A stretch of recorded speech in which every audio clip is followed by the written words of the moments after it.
afisa elimu msingi halmashauri ya manispaa ya Morogoro, waratibu na waratibu wasaidizi wa programu ya Boost hapa mliopo kutoka ofisi ya Rais TAMISEMI, Wizara ya Elimu, wote mpo hapa, hongereni kwa kazi nzuri mnayoifanya ya Boost hii, na wale waratibu wa SEQUIP nadhani mnasikia. Bila miradi hii miwili ya SEQUIP na Boost hali ingelikuwa sio nzuri sana. Ndugu Agustino Sahili, mkuu wa chuo, nadhani mwakilishi wake yuko hapa, tunatambua upo wako. Maafisa kutoka Wizara ya Elimu, Sayansi na Teknoloji na ofisi ya Rais TAMISEMI, wawezeshaji mlioko hapa, Secretariat, mwenyekiti wa washiriki wote wa mafunzo, mabibi na mabwana, ninawasalimu kwa jina la Jamhuri ya Muungano wa Tanzania. Assalamu alaikum. Tumsifu Yesu Kristo.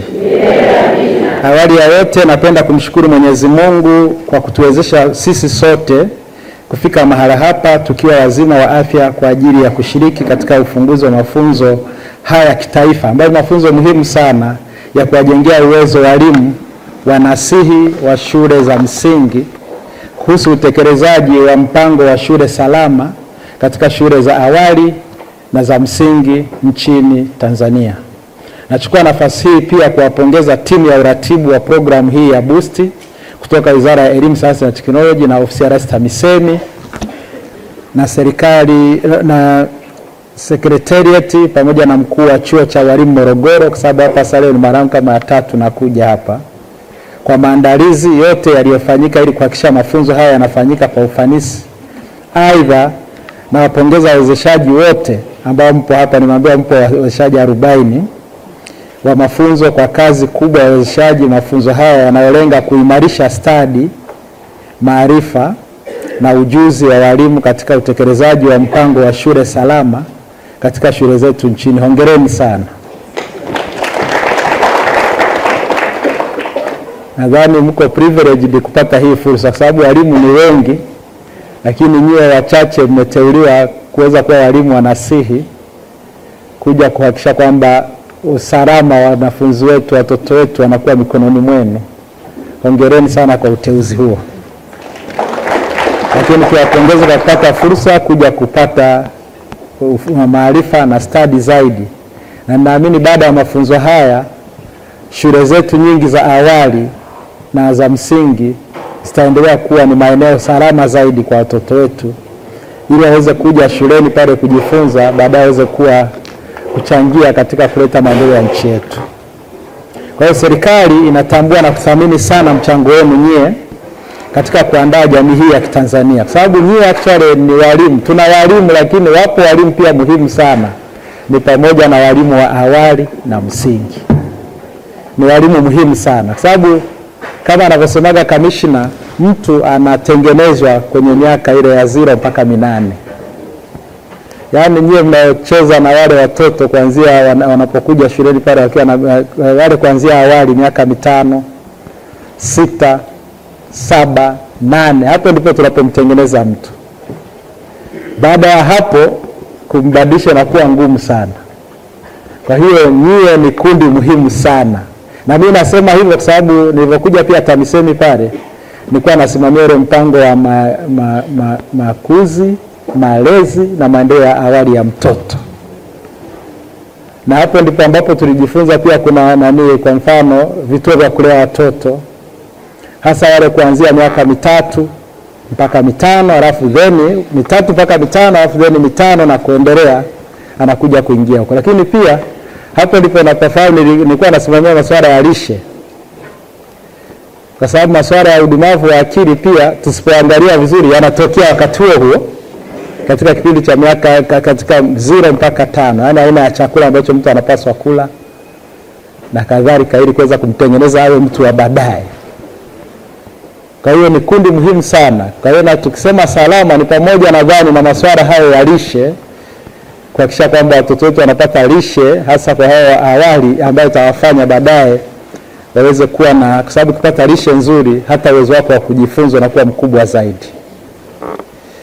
Kwa hiyo nilikuwa nasisitiza tu umuhimu wenu.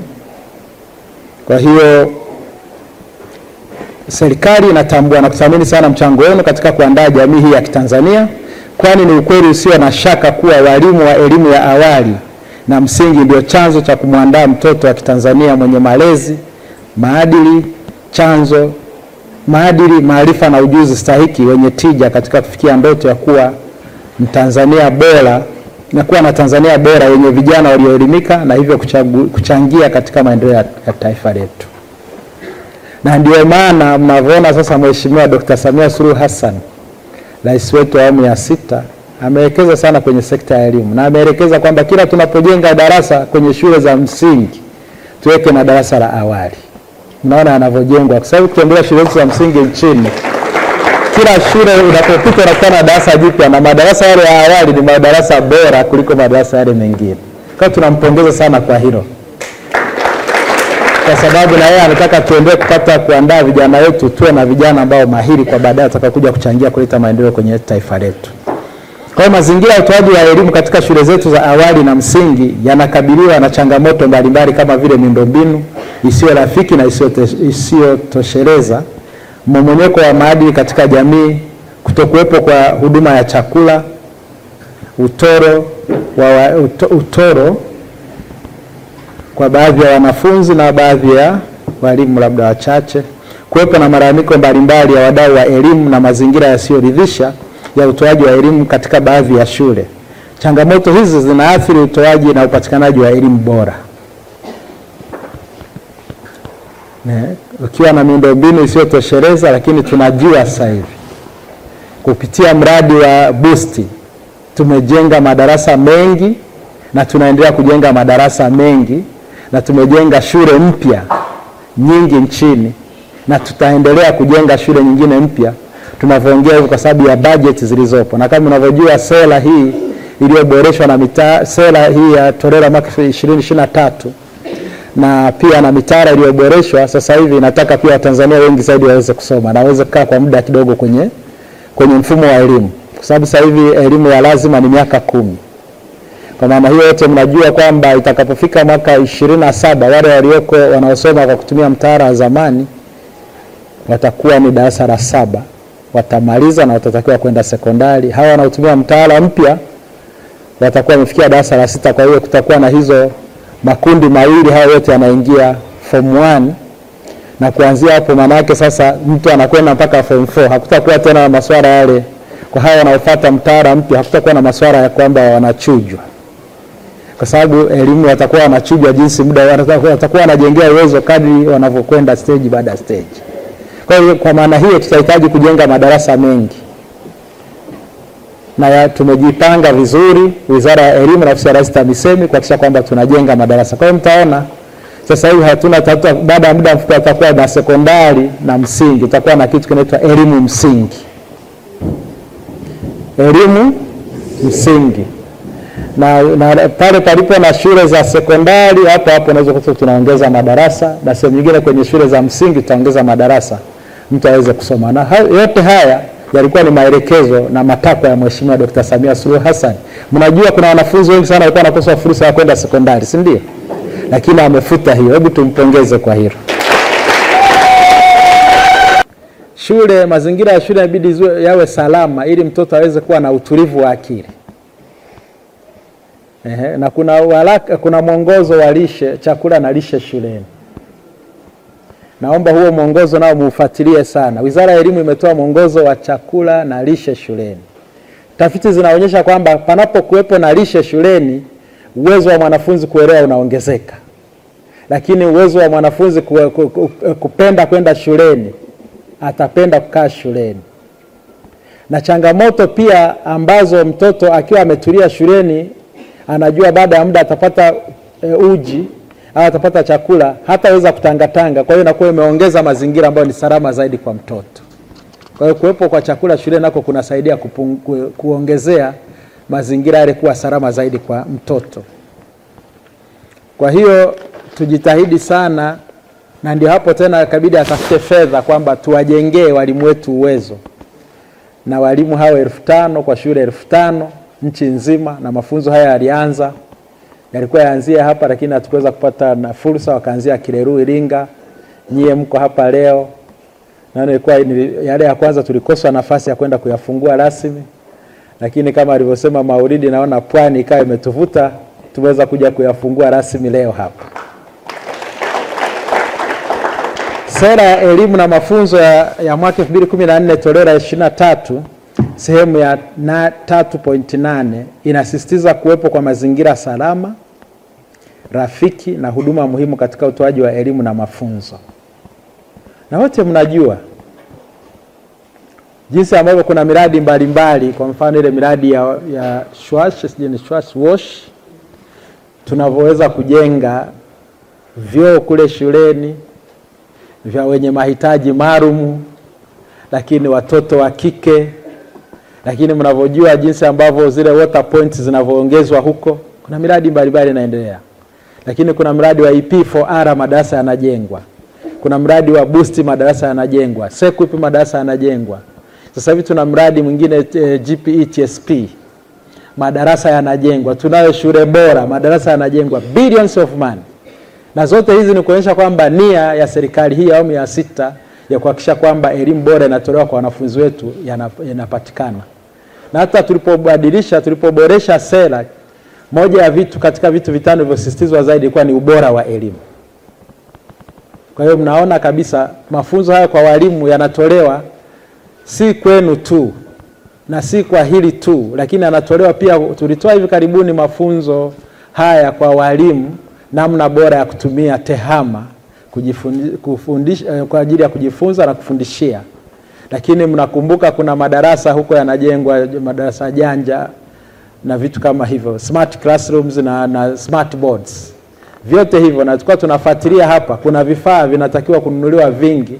Leo tulikuwa tunauliza TAMISEMI, kwa sababu sasa imechukua muda, wanasema kwamba viko njiani vinakuja. Kwa hivyo karibuni vile vifaa vya TEHAMA tunaamini navyo vitakuja kwenye shule zenu, ambavyo vitaendelea kufanya mazingira yenu yawe rafiki zaidi katika kufundisha watoto wetu. Kwa hiyo matamko ya sera 3.8.1 hadi 3.8.3 yanabainisha kuwa serikali kwa kushirikiana na wadau mbalimbali itahakikisha kuwa kuna kuwepo na mazingira salama na rafiki katika upatikanaji wa elimu na mafunzo, lakini pia huduma muhimu zikiwepo chakula na lishe. Ndio maana hapa nimesisitiza ule mwongozo wa lishe, lakini pia kupo mwongozo wa mambo haya ya shule salama, muusome na muufuatilie, kamati ziundwe. Lakini pia masuala ya mawasiliano, masuala ya umeme ndio sasa usiseme. Sasa hivi utekelezaji wa ilani unaelekeza, ilikuwa kwamba vijiji sasa hivi vyote vile 12,318 sehemu kubwa vina umeme. Na sasa hivi nchi nzima kama mmeangalia wanaanza kusambaza umeme kwenye vitongoji. Na kuliko na taasisi za serikali kama shule, vituo vya afya, bado shughuli hizo zinaendelea. Kwa hiyo utoaji wa huduma stahiki na ushauri na unasihi katika ngazi zote za elimu na mafunzo unaimarishwa. Kama alivyosema Bwana Tulo Fundi, nyie mkienda, nadhani sifa moja, muwe wasikivu sana. Watoto wale mpate muda wa kuwasikiliza. Wakati mwingine mkiwasikiliza watakuwa na mambo mengi ya kuwaeleza na kuweza kubaini kwamba kuna tatizo. Wakati mwingine wazazi nao wamekuwa busy sana, hawasikilizi. Na kwa sababu wazazi wanakaa nao muda mfupi sana, labda weekend, lakini nyie mnapaswa wale, kwa sababu mlioteuliwa waratibu hao, mjitahidi sana kuwasikiliza watoto. Na watoto wa siku hizi wana mambo mengi, wanafahamu mambo mengi sana. Mkiwasikiliza wanaweza kukwambia yani. Unaweza ukashangaa mtoto mdogo anakuja, ukimsikiliza anakuambia mambo, unabaki unashangaa. Tena ya shuleni huko. Kwa hiyo sasa tunategemea nyewe wasikivu zaidi ili muweze kutusaidia. Kwa sababu kama unavyojua sasa kuna hizi changamoto zinazoendelea. Masuala ya utandawazi haya.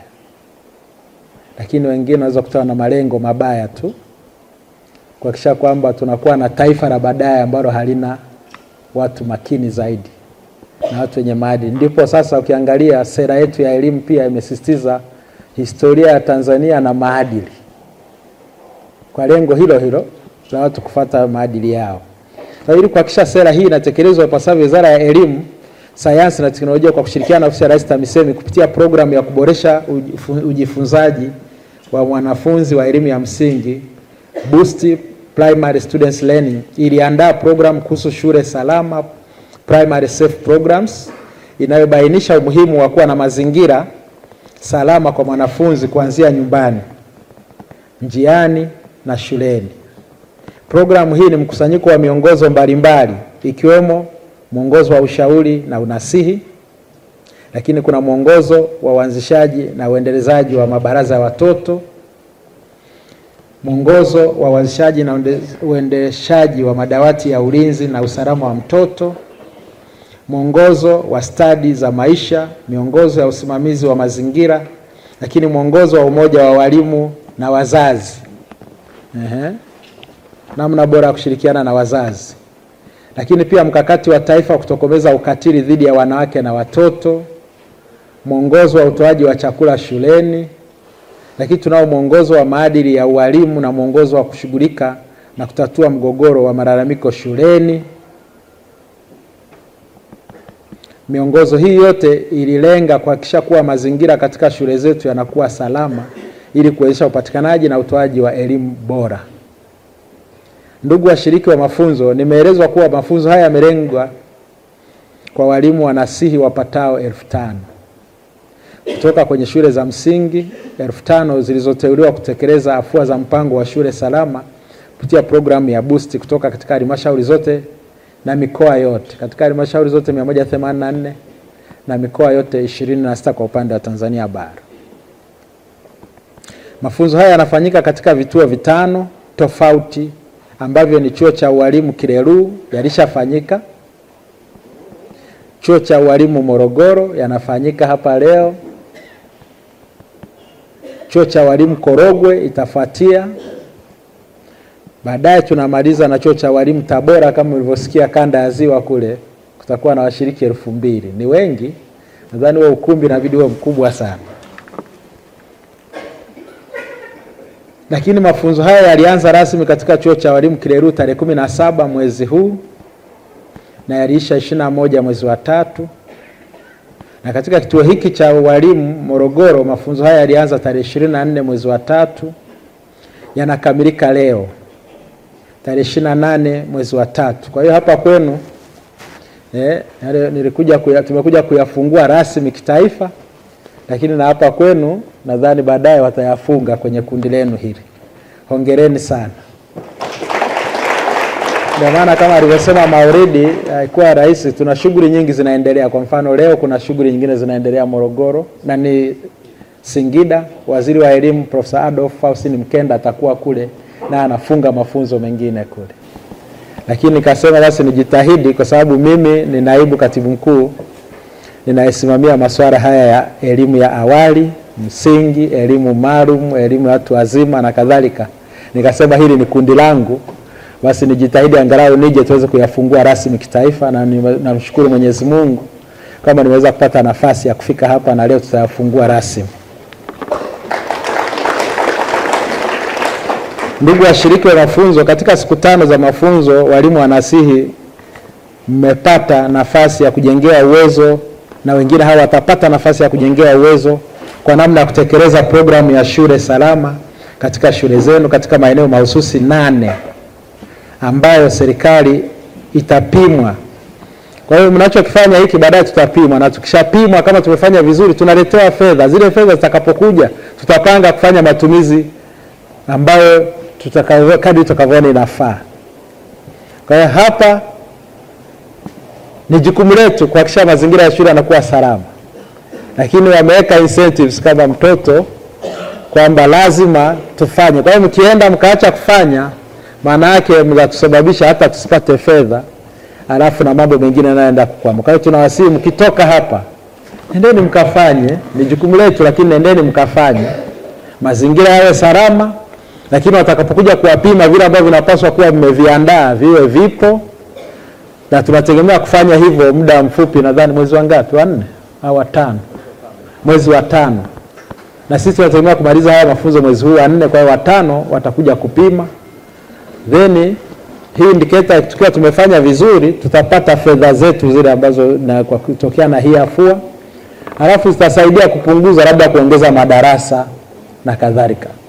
Kwa hiyo kumbukeni, ndio maana tumewapa kipaumbele kikubwa sana. Kwa hiyo maeneo hayo ni namna ya kuimarisha utoaji wa huduma ya ushauri na unasihi shuleni. Watapima mnafanyaje. Je, mnafanya vizuri? Lakini pia jinsi ya kukuza stadi za maisha ya wanafunzi. Mnafanyaje kule mkienda, muangalie hayo. Lakini jinsi ya kutatua na kushughulikia malalamiko mbalimbali ya walimu na wanafunzi. Lakini namna ya kubaini na kushughulikia wanafunzi walio katika hatari ya kuacha shule. Kwa sababu tunataka drop out isiwepo kabisa, isaidie kwa sababu mazingira yakiwa salama watu watapenda kwenda shuleni. Watu watapenda kwenda shuleni. Kwa hiyo hii nayo inachangia katika kuongeza ile retention ya watoto shuleni. Lakini hata walimu nao, nadhani umesikia pale mkurugenzi msaidizi anashughulikia masuala ya elimu ya msingi na awali na msingi, ofisi ya Rais TAMISEMI, kuna mewaka mbalimbali zinaendelea. Ni pamoja pia nadhani na kwa kushirikiana na ADEM masuala pia ya leadership. Sababu wakuu wa shule, nadhani humu wakuu wa shule wamo. Hawapo hapa.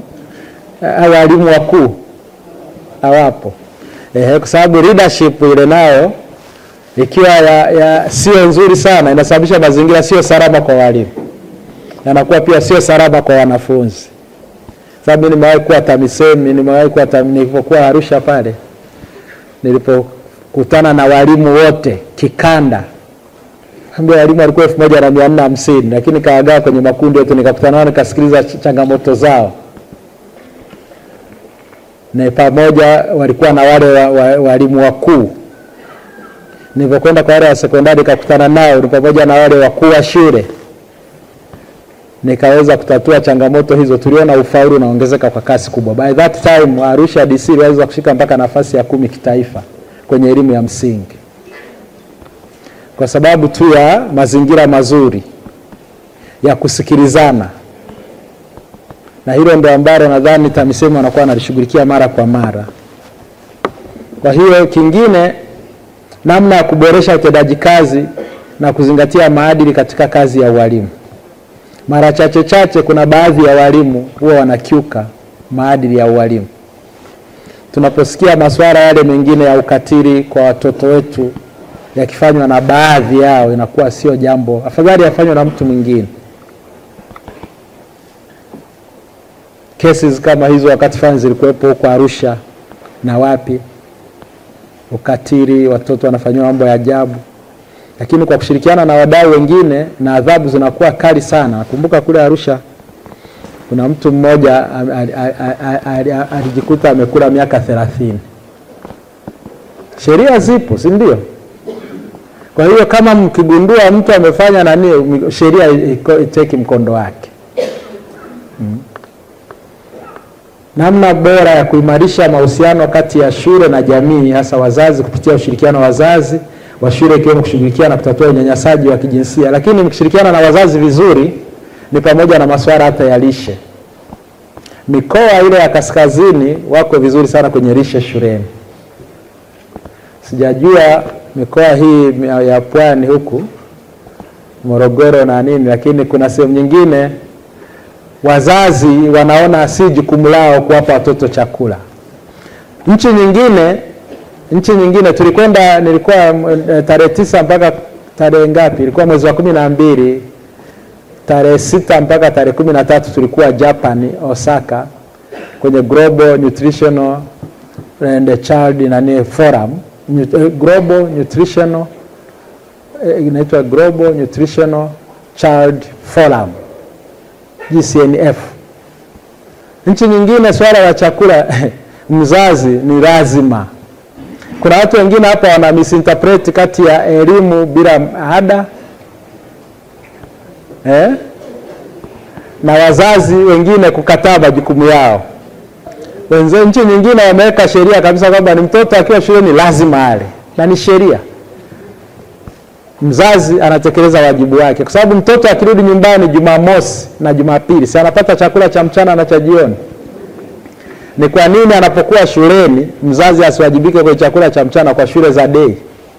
Upande wa serikali, imefanya serikali ya awamu ya 6 Dr. Samia Suluhu Hassan imeongeza budget ya chakula shuleni kwa zile shule za boarding, lakini na shule zenye mahitaji maalum. Budget imedouble. Na kwa sababu pia mnajua shule za boarding nazo zimeongezeka. Kama mnavyofahamu, Mama Samia amejenga shule kila mkoa za wasichana kwa ajili ya wasichana form 1 mpaka form 6. Lakini pia amedouble. Kwa hiyo upande wa serikali chakula shuleni sio tatizo. Kuna baadhi ya shule zile za day, baadhi ya wazazi kutokuona kwamba ni muhimu kuchangia chakula. Lakini uharaka na mwongozo upo. Kwa hiyo nao unatakiwa usimamiwe. Nadhani hapa wenzetu wa TAMISEMI tunaomba sana, na ule mwongozo naona kwamba maafisa elimu kata wanahusika kwa kiasi kikubwa. Kwa hiyo nendeni mnyie mkijenga mahusiano kwa kutumia unasihi, mkijenga mahusiano vizuri na wazazi pia wanaweza kukubali kiurahisi sana kuchangia swala la chakula shuleni. Kama tuna watoto wakienda na matumbo hapo empty, ni ngumu sana kuweza kuelewa. Kwa hiyo lengo la kupata elimu bora wakati mwingine naathirika. Kwa hiyo jinsi ya kushiriki au kushirikiana na jamii kuhakikisha huduma ya chakula na lishe inatolewa, nimesema hivi. Muhimu sana hii. Nendeni mtakapokuja kupima kuta watoto wanapata chakula angalau hata mlo mmoja pale. Serikali sasa hivi inafanya kazi kubwa sana kwenye miundombinu. Serikali hii inafanya kazi kubwa sana kwa ajili ya walimu. Serikali hii inafanya kazi kubwa sana kuwajengea uwezo wa walimu katika sekta fani mbalimbali.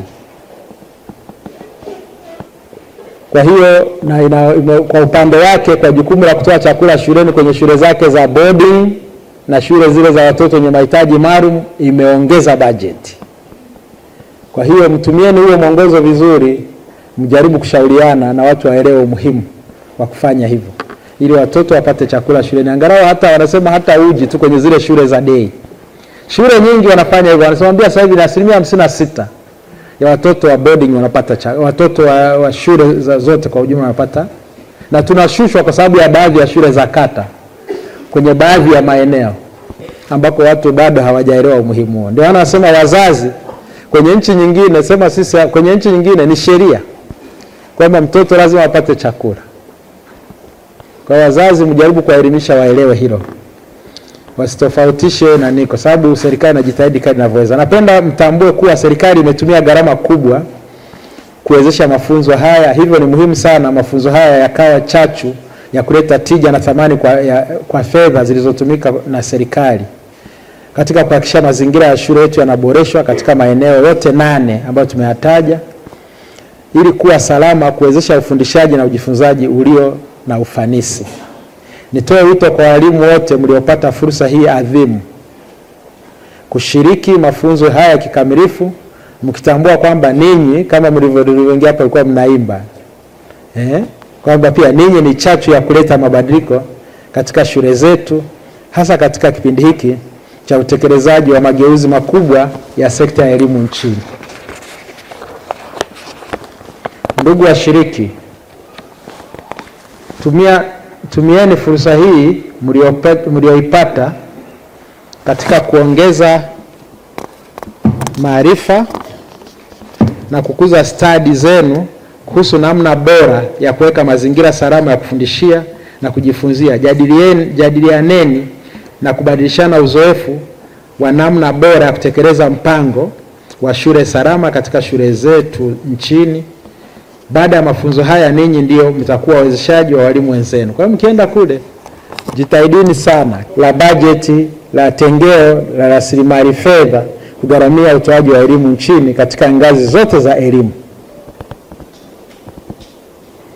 kuanzia ngazi ya elimu ya msingi, sekondari, vyuo vya elimu kata na elimu ya juu. Ni mafanikio makubwa wote mnaona sasa hivi, si ndio jamani? Mbona hamna makofi kidogo hapa? Shule nyingi mpya za msingi simeziona zimejengwa. Mmeona shule shikizi zinavyosajiliwa kwa kasi kubwa kwa kutumia mfumo. Mnaona madarasa mengi yanavyojengwa. Mmeona baadhi ya walimu wameajiriwa. Mmeona shule za sekondari zinajengwa. mmeona VETA zetu nchini sasa hivi, zile VETA 65 tunakwenda nazo kuzikamilisha. Hivi karibuni tumepata fedha ambazo mnazo huko. Mnaona vile vyuo vya maendeleo ya wananchi vinazidi kuwa active. Na sasa hivi tuna mipango ya kutafuta fedha kwa ajili ya kununua vifaa vya kufundishia na kujifunzia kwa ajili ya kuweka kwenye hizo VETA na kuweka kwenye sekondari zetu zinazotekeleza mkondo wa amali. Mipango ipo na bajeti inayokuja tunakwenda kutekeleza hivyo. Lakini mmeona vyuo vikuu vyetu ambavyo campuses mbalimbali zinajengwa kila mkoa, Njombe, Tabora, wapi. Ukichukua University of Dar es Salaam imejenga campuses, nadhani Lindi, sijui Njombe, wapi. Ukiangalia SUA wanajenga campuses nje ya pale walipo. Angalia na UDOM wanajenga campuses. Almost sasa hivi kila mkoa kuna campus. Lengo ni kusogeza upatikanaji wa elimu kwa wananchi huko. Sio jambo la kawaida. Kuna mradi unaitwa HEET, Higher Education for Economic Transformation. Mpaka ukienda nenda Mara kule, Butiama pale, kuna chuo kile cha Mwalimu Nyerere cha kilimo wanajenga.